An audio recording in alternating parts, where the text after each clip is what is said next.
পিট্টু, পল্টু, কেমন আছো? ভালো আছে তো? এবারে বলো তো অঙ্ক শিখতে কেমন লাগছে? আর বলবে, অঙ্ক খটখটে শুকনো একটা বিষয়। অঙ্কে আছে ভীষণ মজা, বুঝতে পারলে খুব সোজা। ঠিক তো? দাদু, আমরা ভালো আছি। আমি কিন্তু বলিনি অঙ্ক খটখটে শুকনো। আমার অঙ্ক ভালোই লাগে। ওই বিট্টু বলছিল যে ওর নাকি অঙ্ক ভালো লাগে না। আগে আমাকে অঙ্ক শিখতে ভালো লাগতো না। অঙ্ক ছিল আমার কাছে নিরস খটখটে একটা বিষয়। তুমি আমাকে ছড়া করে গল্প করে সহজভাবে শিখিয়ে দিচ্ছ, এখন আমাকে শিখতে ভালোই লাগছে। আমি আর বলবো না অঙ্ক খটখটে শুকনো বলে। অঙ্ক এখন একটা সহজ সাবজেক্ট, খুব মজা আছে কিন্তু অঙ্ক শেখায়। আমি খুব ভালোভাবে অঙ্ক শিখবো। ঠিক আছে, তোমাকে আমি অঙ্ক শিখাবই। এবং আরো ভালোভাবে সহজভাবে তোমাদের বুঝিয়ে দেব। আজ আমরা এক অঙ্কের সংখ্যার বড় ছোট, সমান অসমান, জোড় বিজোড়, এগুলো নিয়ে আলোচনা করব। আমার কথাগুলো তোমরা মন দিয়ে শুনো, দেখবে সব বুঝতে পারবে। ঠিক আছে দাদু, তুমি বলো, আমরা মন দিয়ে শুনবো। এক অঙ্কের মোট সংখ্যা হলো 10টি। 0, 1, 2, 3, 4, 5, 6, 7, 8 এবং 9। এদের মধ্যে 0 হলো মানহীন সংখ্যা, বাকি সবার মান আছে। এই যাদের মান আছে তাদের গণনার কাজে ব্যবহার করা হয়, তাই এরা হচ্ছে স্বাভাবিক সংখ্যা। এক অঙ্কের সবচেয়ে ছোট সংখ্যা হলো 1, সবচেয়ে বড় সংখ্যা হলো 9। 0 কিন্তু স্বাভাবিক সংখ্যা নয়। পরপর সংখ্যাগুলিকে বলা হয় ক্রমিক সংখ্যা। 1, 2, 3, 4, 5, 6, 7, 8, 9, এই যে আমরা পরপর বললাম, এটা হচ্ছে ক্রমিক সংখ্যা। মানের ক্রম অনুযায়ী যদি সাজাতে বলা হয়, তাহলে ছোট থেকে বড় মানে ঊর্ধ্বক্রমে আমরা যদি সাজাই, তাহলে 1, 2, 3, 4, 5, 6 এভাবে সাজাবো। আর বড় থেকে ছোট মানে অধক্রমে যদি সাজাই, তখন 9, 8, 7, 6, 5, 4, 3, 2, 1 এভাবে সাজাবো। একটা কথা মনে রাখবে, মানে বেশি যে রয় বড় সংখ্যা সে হয়, মানে কম থাকে যে ছোট সংখ্যা হয় সে। তোমাকে যদি বিভিন্ন সংখ্যা এলোমেলোভাবে দেওয়া হয় এবং তোমাকে সাজাতে বলা হয় মানের ক্রম অনুসারে, তাহলে তোমাকে ঊর্ধ্বক্রম সাজাতে হবে এবং অধক্রম সাজাতে হবে। আমাদের সংখ্যাগুলোর মান জানা থাকলে এই সাজানোটা কোনো ব্যাপার না, আমরা চট করে সাজাতে পারবো। দাদু, তুমি ঠিক বলেছ। মান জানা থাকলে সাজানোটা খুব সহজেই হবে। তুমি আমাকে কয়েকটা সংখ্যা দাও, আমি সাজিয়ে দিচ্ছি। ঠিক আছে, তাহলে শোনো। 4, 3, 7, 5, 1, তুমি এদিকে মানের ক্রম অনুসারে সাজাও। ছোট থেকে বড়,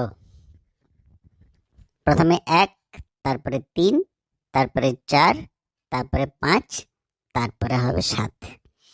আর বড় থেকে ছোট উল্টো দিক থেকে আসবো। প্রথমে 7, তারপরে 5, তারপরে 4, তারপরে 3, তারপরে 1। কি ঠিক হয়েছে তো? একেবারে ঠিক বলেছ, তুমি এগুলো পারবে। এবারে সমান আর অসমান কোণগুলো শুনো। তোমার আছে 2টি আম, আমার আছে 2টি, দুজনেরই সমান আছে, জানতে হবে এটি।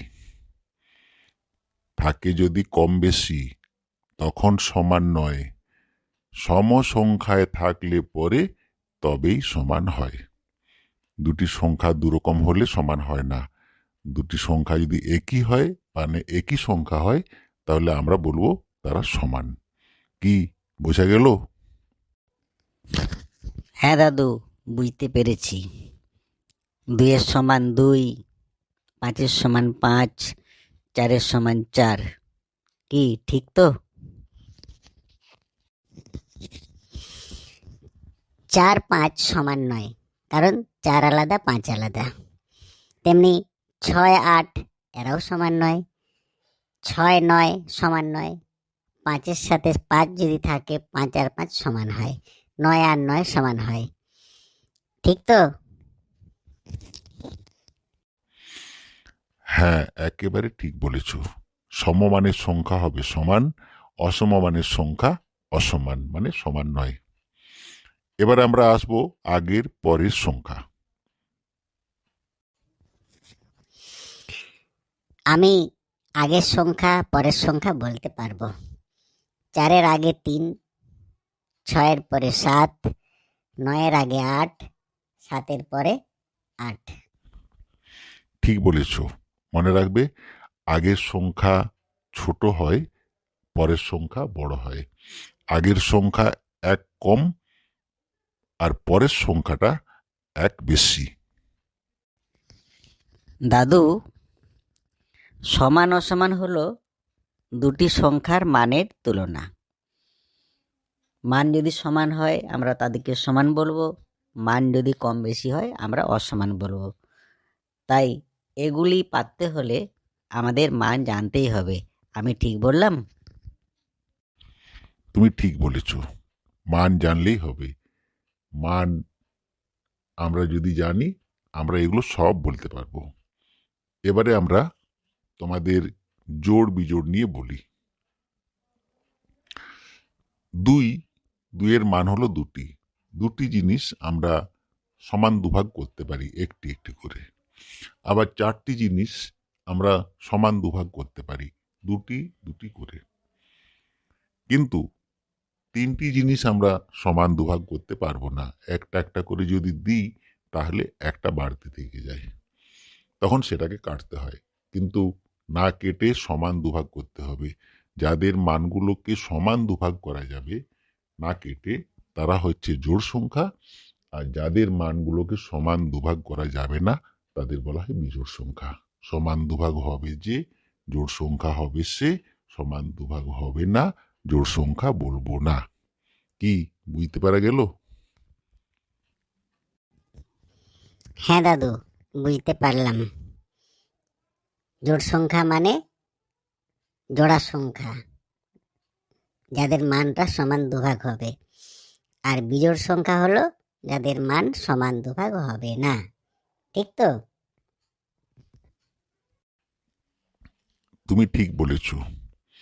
জোড় সংখ্যা সমান দুভাগ হয়, বিজোড় সংখ্যা সমান দুভাগ হয় না। তাহলে ছড়া করে বলি। 2 4 6 8, আর আছে 0, এক অঙ্কের জোড় সংখ্যা, আর নেই কো অন্য। এক অঙ্কের জোড় সংখ্যা হলো 0 2 4 6 এবং 8। এবারে জোড় সংখ্যা নয় যারা, বিজোড় সংখ্যা হয় তারা 1 3 5 7, আর আছে 9, এক অঙ্কের বিজোড় সংখ্যা এই 5টি রয়। এক অঙ্কের বিজোড় সংখ্যা হলো 1 3 5 7 এবং 9। তাহলে জোড় সংখ্যা কোনগুলো হলো? যাদের মান সমান দুভাগ হয় তারা জোড় সংখ্যা, যাদের মান সমান দুভাগ হবে না তারা হবে বিজোড় সংখ্যা। বিজোড় সংখ্যার ক্ষেত্রে সমান দুভাগ করলে একটা কিন্তু বেশি রয়ে যায়। জোড় সংখ্যার ক্ষেত্রে সমান দুভাগ হয়ে যায়, কোনো কম বেশি থাকে না। ঠিক বুঝতে পারা গেল? হ্যাঁ দাদু, বুঝতে পেরেছি। এগুলো আর ভুল হবে না। আমি এবারে সমান অসমান, ছোট বড়, জোড় বিজোড়, আগের পরের সব পারবো। তুমি আমাকে খাতায় যদি লিখে দাও, আমি তোমাকে করে দেখিয়ে দেব। ঠিক আছে, আমি তোমাদের শেখাতে পেরেছি, আমাকে খুব ভালো লাগছে। এর পরের দিনে আমি তোমাদের 2 অঙ্কের সংখ্যা নিয়ে আলোচনা করব। দেখবে আরো বেশি মজা পাবে।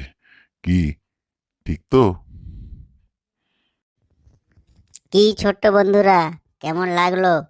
খুব মজা পেয়েছো তাই না? এর পরের দিনে আমরা 2 অঙ্কের সংখ্যা নিয়ে আলোচনা করব, আরো বেশি মজা পাবে। তোমরা সবাই আমাদের চ্যানেলটাকে সাবস্ক্রাইব করো, লাইক করো, শেয়ার করো এবং কমেন্ট করো। কোনো কিছু জানতে চাইলে তোমরা আমাদের বলো, আমরা তোমাদের উত্তর দেব। বন্ধুদের সাথে নাও আর মজা করে অঙ্ক শেখো। আজ এই পর্যন্ত, টাটা, বাই বাই, সবাই খুব ভালো থেকো।